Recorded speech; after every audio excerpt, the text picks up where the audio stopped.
Münster, Germany. February 1534.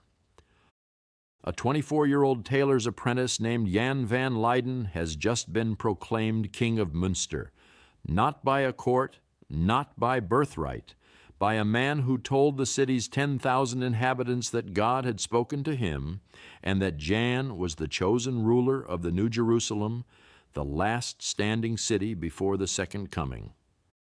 16 months later, when the Prince Bishop's forces breach the walls, they find what remains of a community that surrendered its property, accepted polygamy as divine mandate, attended public executions as acts of worship, and died on the walls for a theology assembled from scratch in under 2 years.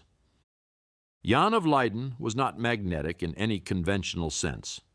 Court records preserved in the Westfälisches Archivamt describe him as erratic, theatrically grandiose, prone to long silences in council, no military background, no theological training, no obvious credentials.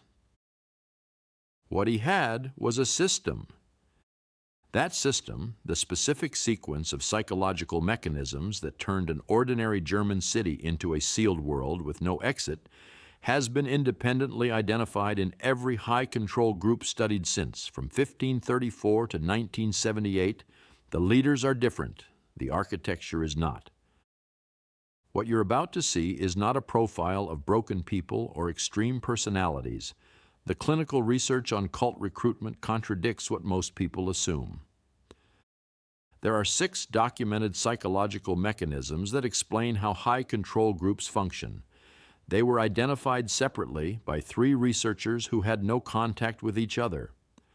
Robert Lifton, who spent 3 years studying Chinese thought reform programs before publishing in 1961, Robert Cialdini, who spent a decade in the field studying how ordinary people are systematically persuaded to say yes, published in 1984, and Stephen Hassan, who built his framework from inside from his own 5-year membership in the Moonies, followed by 30 years counseling survivors.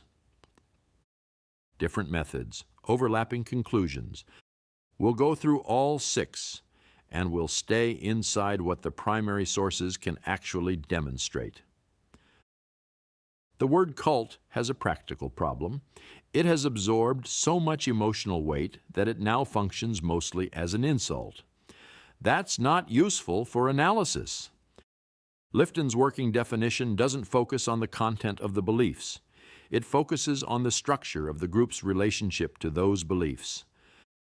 A totalist environment is any group that demands complete subordination of the individual to a collective doctrine, and that systematically dismantles the psychological tools a person would normally use to evaluate whether that demand is reasonable. That distinction matters because the triggers we're about to discuss work regardless of what the group actually believes. Political movements, religious communities, therapy organizations, corporate cultures. Lifton applied his criteria to all of them. The ideology varies. The architecture is consistent. Here are the 6 mechanisms in the order they are typically deployed. Every high-control group begins with the same move. It takes ownership of the member's immediate environment. This rarely starts dramatically. Early on, the group makes small claims on time, meetings, study sessions, communal activities that expand gradually. Relationships outside are reframed as spiritually contaminated or simply operating at a lower level of awareness. Former friends, family members, external media. Each category is reclassified as interference rather than information. The People's Temple required members to file written reports on each other's private conversations. Heaven's Gate lived communally, wore identical clothing, followed schedules that left no unstructured time. In Münster, Jan van Leyden's council required residents to surrender private property within weeks of assuming control, making the city's economic survival contingent on the group's continued authority. What Milieu control produces is a person with no outside reference point, Lifton calls it personal closure. The group's version of reality becomes the only available version, not because the member was forced to accept it, but because every alternative was gradually removed. Once the environment is controlled, the doctrine has to be protected from scrutiny. Lifton's second mechanism demands that doctrine be treated not as belief, interpretation, or theory subject to revision, but as the truth, complete, final, beyond examination by any individual member. The consequence is specific. In any normal framework, doubt is a signal worth investigating. In a sacred science environment, doubt is a symptom of the doubter's deficiency. Spiritual weakness, insufficient commitment, contamination from outside. The mechanism works because it closes the loop entirely. If your doubts are evidence of your own failure, you cannot use them as evidence of anything else. Lifton documented this in Chinese re-education programs. Prisoners who raised factual objections were told their understanding of Marxism was simply inadequate. The doctrine was correct. Their reading of it was the problem. The historical precedent goes back centuries. The Cathars in 12th century southern France built an entire parallel religion and structured it so that questioning its foundations was treated as evidence of spiritual corruption. The Inquisition's prosecutors understood this perfectly, which is why the heresy trial was built around extracting a confession rather than winning a debate. Here's the finding that consistently surprises people when they encounter the research directly. Studies of cult recruitment across North American groups in the 1980s and 1990s by Eileen Barker at the London School of Economics and Lorne Dawson Building on Lifton's clinical data found that the typical person drawn into these groups was not what most people expect. By every standard measure, they were not psychologically unstable, not unusually lonely, not more susceptible to manipulation than the general population. They were idealistic, intellectually open, looking for something worth committing to, more willing than average to seriously consider ideas from outside their existing framework. Functional, curious, idealistic people are not less vulnerable to these mechanisms. They respond more readily to sophisticated intellectual framing. The mechanisms are built for exactly that kind of person. Every high-control group builds its own vocabulary. Lifton identifies it as one of the primary tools of thought control, and it works on two levels simultaneously. New terminology creates in-group identity. Speaking the language signals belonging. More importantly, it colonizes the concepts it names.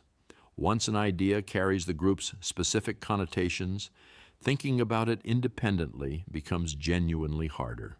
The word does the framing work before conscious thought begins.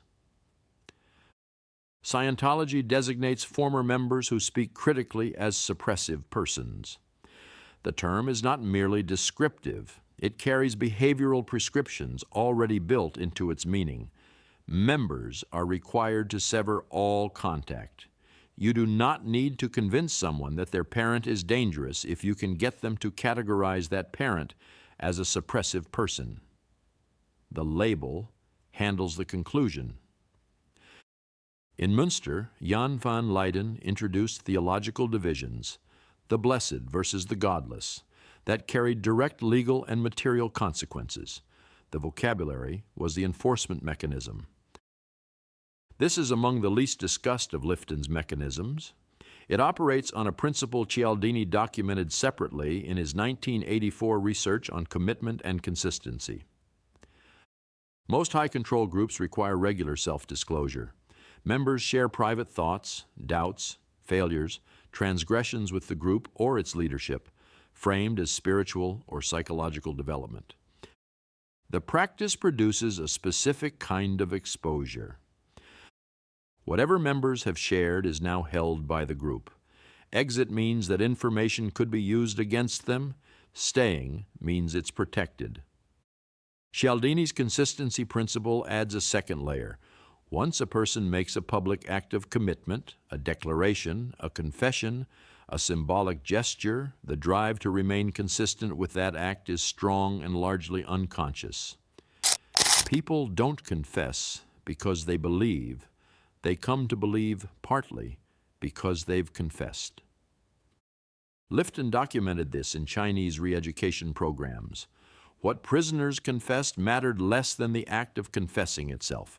The moment they confessed, they had accepted, without necessarily realizing it, the ground rules of the whole process.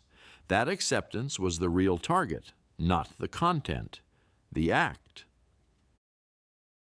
Stop here for a second. Any of these mechanisms remind you of something? A group, an institution, a workplace dynamic, something you've read about, historical or contemporary? Put it in the comments. The patterns show up in places that don't call themselves cults. I want to know what you're seeing. The last two triggers explain something specific: why people don't leave.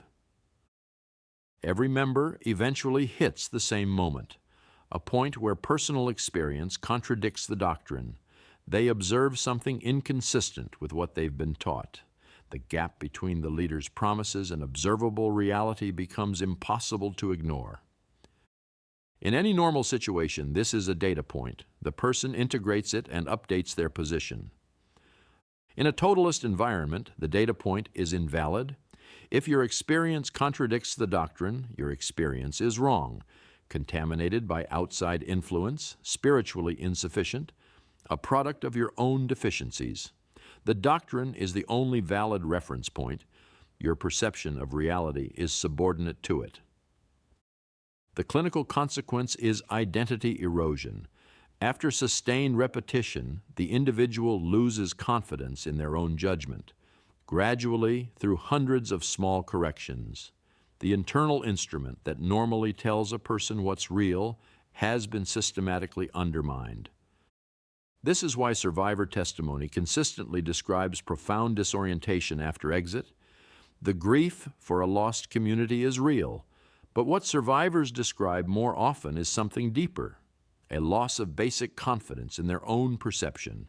The capacity to trust what they themselves see, feel, and conclude has been damaged from the inside. The final mechanism is the one that makes leaving feel structurally impossible. All groups distinguish between members and non-members. What makes a group totalist is the particular nature of that distinction. Dispensing of existence means the group reserves the right to determine who has legitimate standing as a human being and who falls outside that category. The outside world is not simply uninformed or operating under different assumptions. It is condemned and contaminated, already lost beyond recovery. Leaving means crossing into that category, becoming, in the framework you've been living inside, one of the people you've been taught to regard as beyond redemption. Exit becomes psychologically a form of self-annihilation. Jim Jones told the members of the People's Temple in Guyana that the CIA was actively planning to capture, torture, and publicly execute any defectors, not as a possibility. As a documented operational plan, audio recordings from Jonestown captured Jones explaining that death by cyanide was a preferable alternative to falling into their hands. 918 people died on November 18, 1978.